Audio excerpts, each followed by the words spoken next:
1,000 trades to make your first $100,000, right? Yep. Then just 200 additional trades because you sized up to get over $1 million. Yeah. That's a crazy, crazy stat that most people need to know.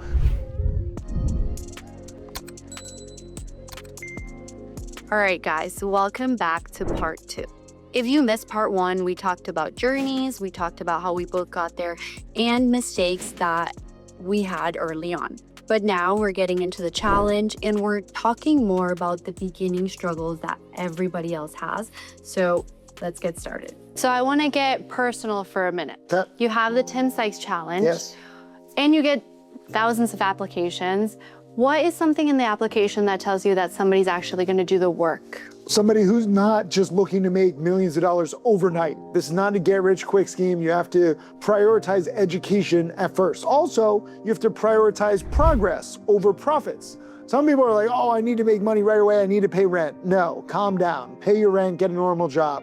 You can't mix the expectation of trading profits with real life expenses. You need to have some savings, you need to live humbly. I don't know what you have to do, but you can't expect money in the beginning while you're learning. You took a little while, all my top students took a little while because these lessons are kind of strange. When people need money right away, that's a red flag. But if you're willing to invest in your education, time, money, it pays off so much more over time. I've gotten questions like that, where somebody will ask me, should I pay off the debt and trade on the side, or should I pay off debt first? Well, of course, pay off your debt, because emotionally you're gonna be tied to that money and you're gonna lose it. Odds are, like, if you don't lose it, then that's weird and you're probably gonna lose it in the future because you're learning wrong lessons, or you're gonna lose it in the beginning because that is just part of starting something new. It's like part of starting a business. I mean, so many businesses fail because that's just what happens in the beginning. Trading is all psychological. If you feel like you're looking at a stock and you're like, I need to pay rent, I need to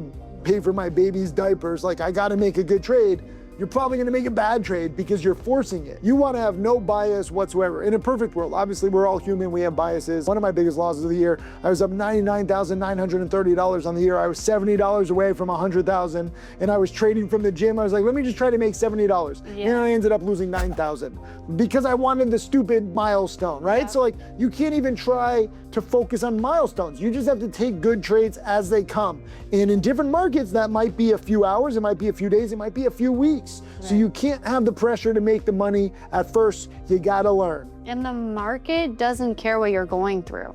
All it cares about is that you show up and you're going against other people. So pretty much like the emotions that you put into it is what you're gonna get out. Do you remember the first time that you met me? Was there like a signal that I might actually make it? Or like, what were you thinking when you first met me? This was back in New Hampshire. You were asking good questions, right? Like I always look for students who ask good questions because it's not just about the money, you wanna learn. Same thing with Tim Sykes. When he first made his first $100,000, he had made some money, but Michael Good was like, this guy is asking really good questions in the challenge chat. We took him on his first trip to the Maldives. When I met you, you were asking really good questions, just basic questions, but the fact that you wanted to learn, that sets you on the right side of things. And frankly, you're a girl. I was like, yeah, we need more girl traders. Yeah. But like, that's all it takes. Asking questions, being open to learning, that's priority number 1 for me. Good job. And now, after you learn enough, now you've made the 7 figures, it's really not that complicated, but you have to put in the time and effort. And I was also amazed at your patience. I remember you were eating dessert and you took like 20 minutes. Now you don't even eat dessert, but back then you took like 20 minutes for dessert and I was chowing down within like 10 seconds. So you're patient too. Patience is a good thing. One day I'll learn. And what was something that I was doing wrong in the beginning that you didn't tell me, but you were thinking about it? For you, I know that you didn't have even a brokerage account in the beginning. You were just fully studying. I encourage people to open a brokerage account, even if you're trading small, because you get that emotional education. What did it take you, like a year to open up a brokerage account or something? Yeah. Right? So I wish that you had did that sooner, even if you're just buying 1 share, 10 shares, 100 shares, just to get an idea of how things move so fast sometimes with real money on the line. And having a platform actually would have helped me because I didn't know what was going on with the platforms and I was over trading and I didn't know anything about commissions. Yeah. So I looked in and I had lost $3,000. Yeah. So I think if I would have opened it sooner, I would have gotten the hang of things a little bit better. And started smaller. You shouldn't just be confused and lose $3,000. Like, that's a lot of money. Start extra small, recognize that you don't know much, worst case scenario, with the commissions, with everything, maybe you can lose like $50 on a trade or something like that. That still stinks. No one wants to lose. Create those maximum losses, because you don't want to be like, okay, I'm a trader, and then you push a few buttons and you lose like half your account. You're like, what just happened? Yeah, and it took me too long to check the platform anyways. I thought I was up on the year. I actually thought I was doing good. I was like, oh my God, I think I'm up like $500. When you forgot about commissions? Yeah, I did. And I was over trading because I was seeing you trade all of these OTCs. Yeah. So I don't know, even for some reason, I checked back to the platform and I was still long KBLB. Okay. Oh, Spider Silk. Still long after like, I don't even know how many months. But that was just. Do you remember that like, company? They made Spider Silk. No, I don't remember. Spider Silk. Yeah. It never took off.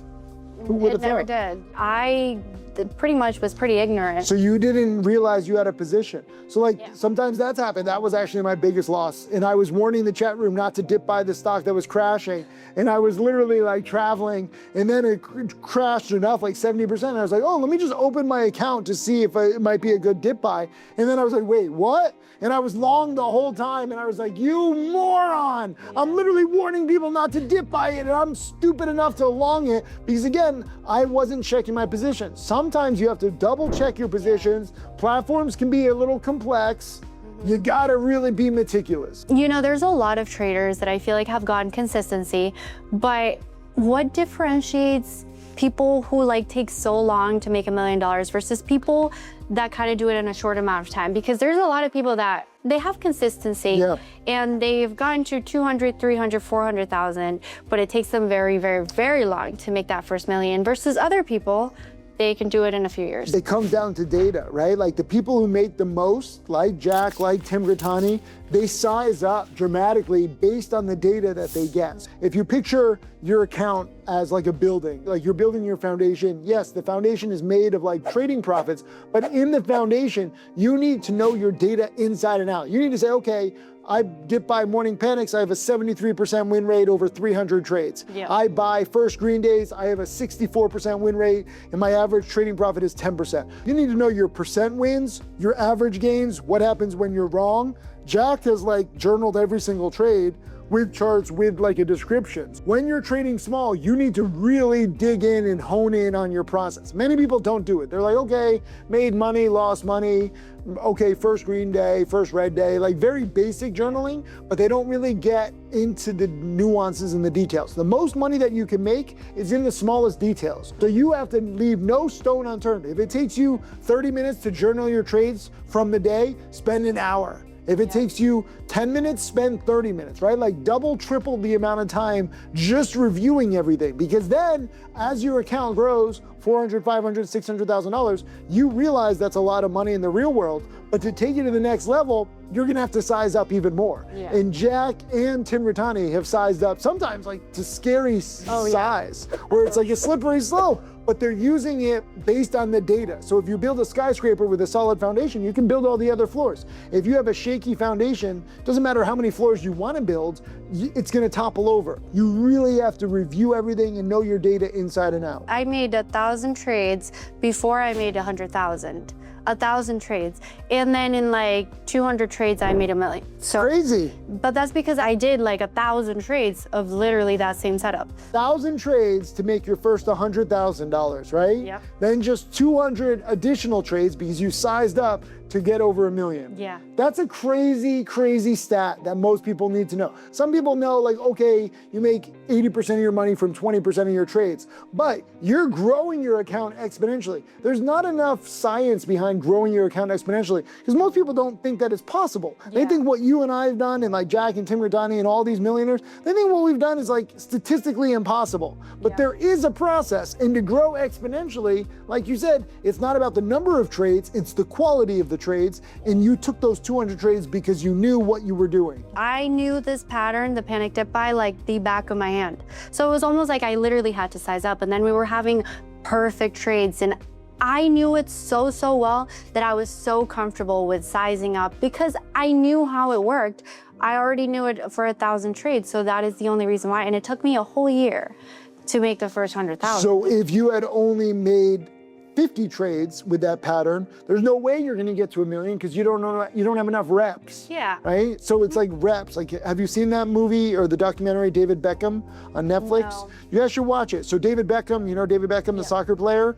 One year he was like the World Cup villain. He like screwed up, he sucked. The next World Cup, he became like England's like champion because he did so well. And the filmmaker does a really good job where obviously he had the heartbreak the first World Cup, but he was young, he didn't know what he was doing. And he learned from that. And he learned all along from his teenage years. And when he hits like this one shot, the filmmaker does a good job where he shows like a montage of David Beckham throughout the years doing that one shot. But because he practices so much, when he's on the world's biggest stage, he was ready. And that's how you have to be for training. You have to be ready, so you need to get in those reps. Most people never take those reps or they don't learn from their reps. And also they're maybe not writing them down. So you're gonna keep making the same mistakes if you don't know the mistake that you're making in the first place. And some of these mistakes actually show up again and again and again, but if you don't write them down, you're not gonna remember what it is. So you just need to get the practice in, write it down, and then eventually you're gonna understand where this is taking you and what you have to cut out for it to exponentially grow. And then iterate, right? So like there's a saying like, okay, you need 10,000 hours to become a master. But if you keep doing the same thing and you don't learn 10,000 hours, it's not gonna make you a master, it's gonna make you dumb. Like for doing the same thing, making the same mistakes, you really need 10,000 iterations. Like, okay, I was too early here, I was too late here, this pattern doesn't work for my personality, I sized in too much here. There's a lot of mistakes you can make, and then you optimize and you iterate. That's how you get better. Think of it as like starting a new relationship or like just moving in, because this actually happened to me recently. It's like you move in with somebody and you don't know them. It's like you were dating them, but now you're moving in with them and now you like need to understand how they live. This person likes hot, this person likes cold. This person likes this fan, this person doesn't like the fan. This person likes to eat at this time, doesn't eat at this time. You start out with not knowing anything. Go step by step. Let's fix this problem, let's fix this problem, and then eventually you know each other. And then you understand how each person works. It's the same thing with trading. You need to fix those underlying mistakes, because if you don't, and say you continue, and now you're like building bad habits, but like say you continue, and then you do good for a few months, and you actually make like 10, 15, 20,000, but you didn't fix those underlying mistakes, one little mistake that you didn't fix can become a huge snowball because you just didn't fix from the first place. Fixing those little mistakes and those little cracks, eventually you're gonna be a lot better in the foundation. Like you said earlier, the house that you build is like all the bricks are together. But if you miss a wall and then you get the whole house all done, well, maybe when you add more weight to it, it's all gonna fall. Exactly. So if you don't have the proper foundation, if you don't invest your education, time and money for the future, it all falls apart. It doesn't matter. Some people got very spoiled by the COVID market. There's different hot markets. Young kids who are like 15, 16, 20 making millions. They're like, Sykes, you've been doing this for so long, I made more than you in like 3 months, because they're riding the bubble. Doesn't matter how much they made, they lose it all because they don't have the proper ideas. They don't have the proper risk management. You need to learn properly so you can earn properly too. All right, so now I'm gonna turn this around on Mari. I've got some notes here. What were you like before trading? What was life like? I loved school. That was one of those that actually really liked reading books, writing everything down. I know. Ew. No, it's good. Gross. No, it's good. I completely understand school, but I really loved going, and it was just part of me that I just really liked to understand everything that was going on. So I ended up even graduating early because I got so many credits in like the first few years, and I wanted to go to college. I wanted to be a doctor, but here I am. You still can. True. It's not too late. I don't know. I don't know if that's for me. You can do anything. So trading gives you the financial freedom, right? So like, that's one of the best things. But like, let's go back to the beginning. What was like your first few trades? How was it? My first trade was KBLV, Okay. like we just talked about. And you overheld it. No, there were so many mistakes with this one. I'm pretty sure I was following one of your trades. Okay. Problem number one. But I cut it. You mentioned KBLV. I didn't know what I was doing. I'm pretty sure I kind of saw the trade, but I entered, and then I never exited. You just forgot about it? Yeah. It was my first ever trade, And I kind of forgot about it. Then I learned how to sell. Okay. Good thing. So I didn't hold on to anything, but I think I was in that trade for almost like a month. Oh my God. It was small size, but I was still over trading so much that I was paying like $13, was it, for like all of the commissions? Yeah. Well, I don't know. I was trading like maybe 20, 30 times a day. Oh my God. Just kind of clicking buttons here and there. And then I did this for like almost 6 months. But I don't understand. You spent a year just studying and then it just didn't click somehow. No. Why? I was What were you doing studying? You were watching makeup tutorials. Where are you? No.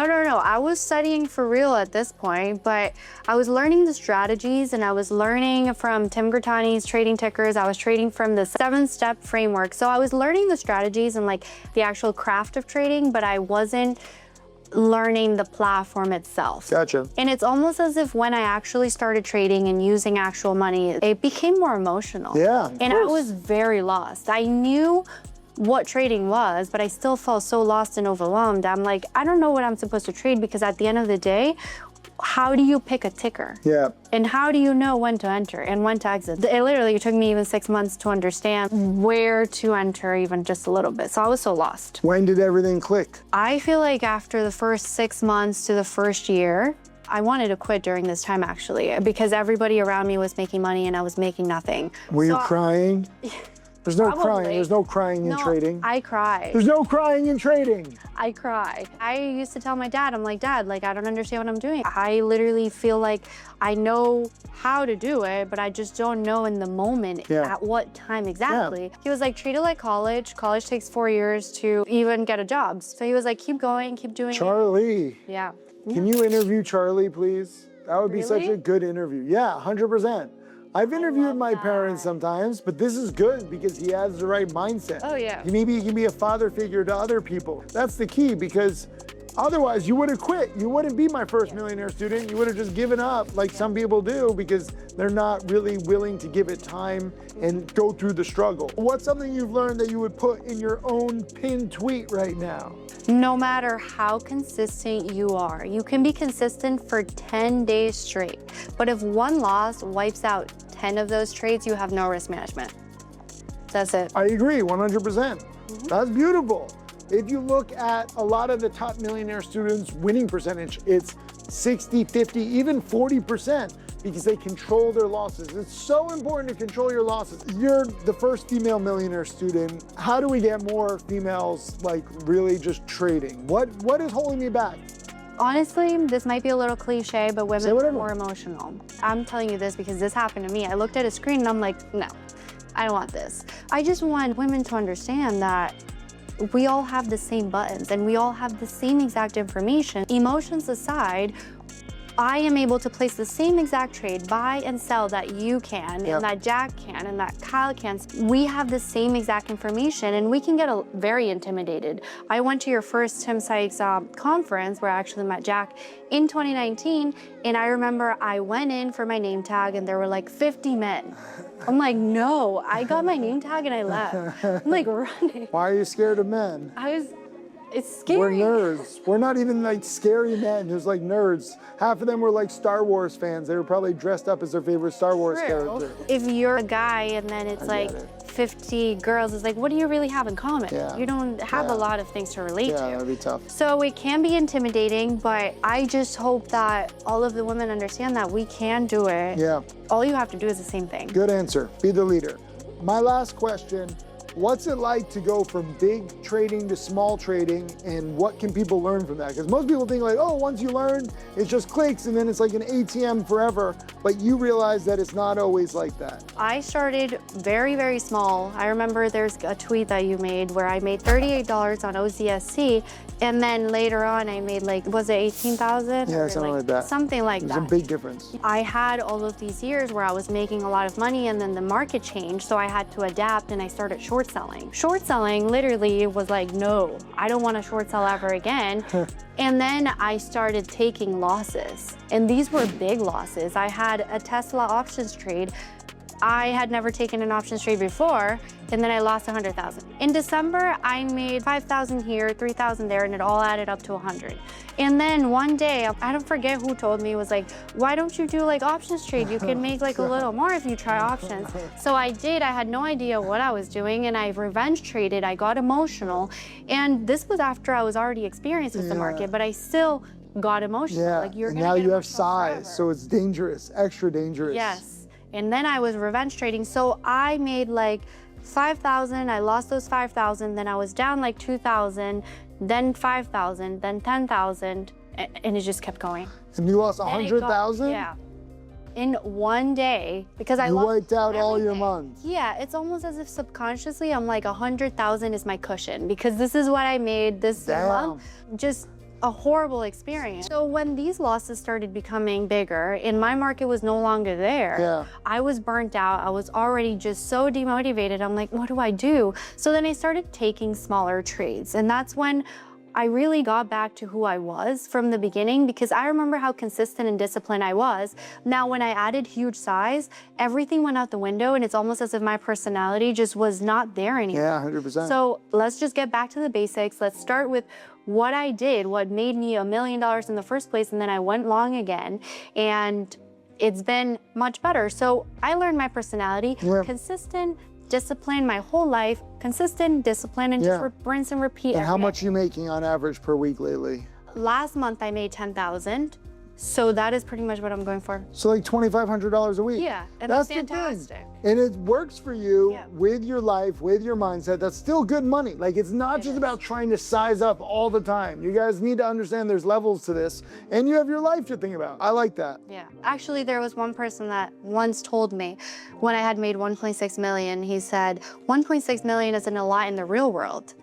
Back then when I was 21, I said, oh, like I actually went home and I'm like, okay, I actually need to size up. Like I was so depressed. But now I'm like, $500 is $130. Why were you influenced by this random person? I was 21, I didn't know better, I was inexperienced, but now I'm like, $500 is amazing. Yeah. 1.6 million is a lot. Literally making $500, if I want to make $500, $1,000, $2,000 in the day, that's amazing, and it's a lot in the real world. Okay, kind of rapid fire. What's your favorite setup right now? First screen day long, buying the afternoon breakout. Mine would be gap up longs and then try to get them on like the dip. What's one pattern that you used to love that you've completely abandoned now? Morning panic dip buys. Oh, so sad. Me too. Sad music. TSNP lives in our hearts. NLST actually was a good dip buy yesterday. I don't know if you saw that. I saw it. We were out at dinner, but like literally NLST. So there's every now and then some like small reminder of how beautiful the pattern was. I know. But that's the market. You have to adapt. Long bias or short bias right now? Long bias. Short bias is so scary. Even if you are really good at it, many millionaire traders I know are losing hundreds of thousands or millions of dollars because the squeezes can be so crazy. WOK was a good short the other day from 2 down to 20 cents, 90% loss for longs, but then it squeezed from 20 cents to $12. That's insane, 60 times in like 24 hours. You gotta be careful. For me, long bias as well. Short selling, I already tried, and it only takes one trade. Like you could literally be so consistent for a few days and it only takes one trade for you to get even just a little emotional. You let go for just a little bit. You're like, let's just give this a little bit of wiggle room. Unforgiving. And then it's like up 50%. Forget a few days. I mean, I know some shorts where they've wiped out a few months or even a few years of work on one play where the company might be a toxic scam. They're gonna dilute, they're like a Chinese WhatsApp pump. Doesn't matter. The price is the price and you can get crushed. Risk management rule you'd never break. Rule number 1, cut losses quickly. I have so many 1%, 2%, 3% losses, that's fine. None of that is gonna make or break my account. But if you get stubborn and you let a small mistake turn into a potential disaster, it can have devastating consequences. Yes. For me, it would be a max stop loss on the day. Once that's hit, I'm out. Biggest blow up of your career and what it taught you? Signal Z transactions. Don't invest in illiquid companies. Don't believe management. Don't fall in love with the technology. Just expect the worst and you'll never be disappointed.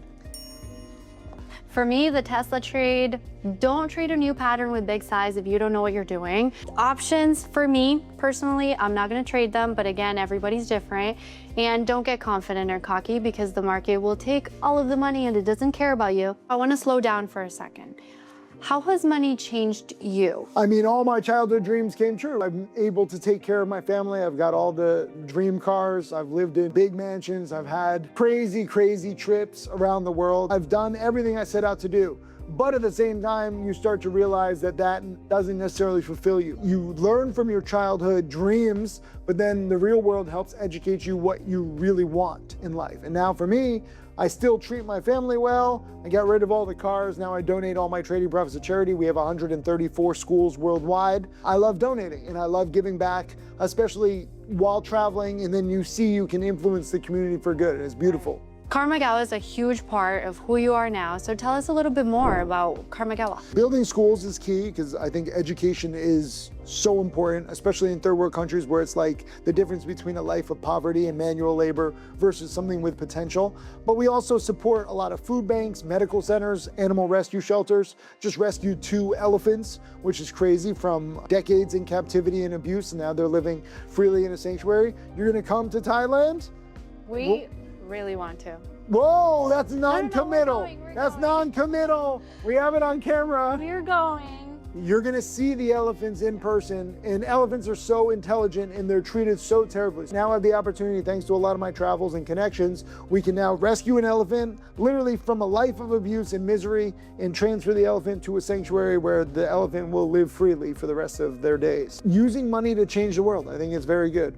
So you built one of the biggest trading platforms in the world. Tell me, what is one thing that you got wrong in the beginning? I didn't stress enough about education in the beginning. You know, I was just trying to get people to look at the trades, to look at the charts, to get involved, but I should have had more of a focus on journaling and risk management, but the boring stuff. I was scared get people not like demotivated. If they were learning all this boring stuff and they would just be like, no, I'm not interested. I should have really said, who cares what you think, do this. To be fair, I probably chose the right way forward because that made us bigger, but like, if I could go back, I would really focus on journaling. Somebody like me who's just starting their own channel, what advice would you give me? I think you need to really delve into your own journey more.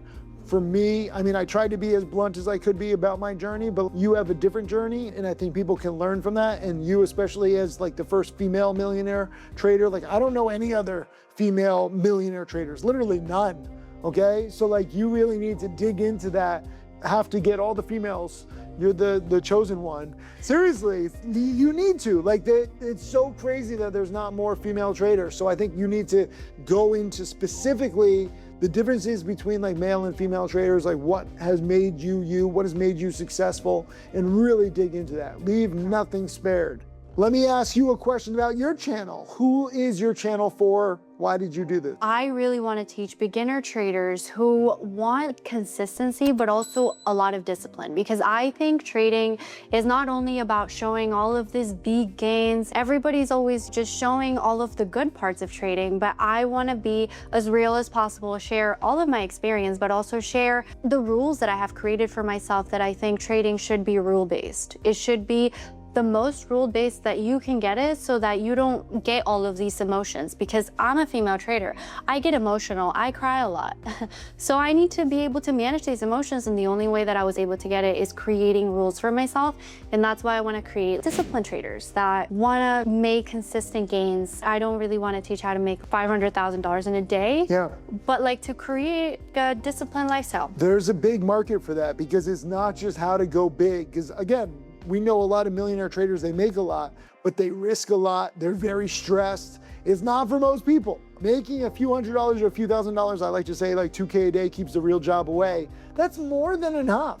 And there's a lot less competition, a lot less consequences with just focusing on trading small. And I think there's a lot more satisfaction that you can get from it. So I'm glad that you're doing this.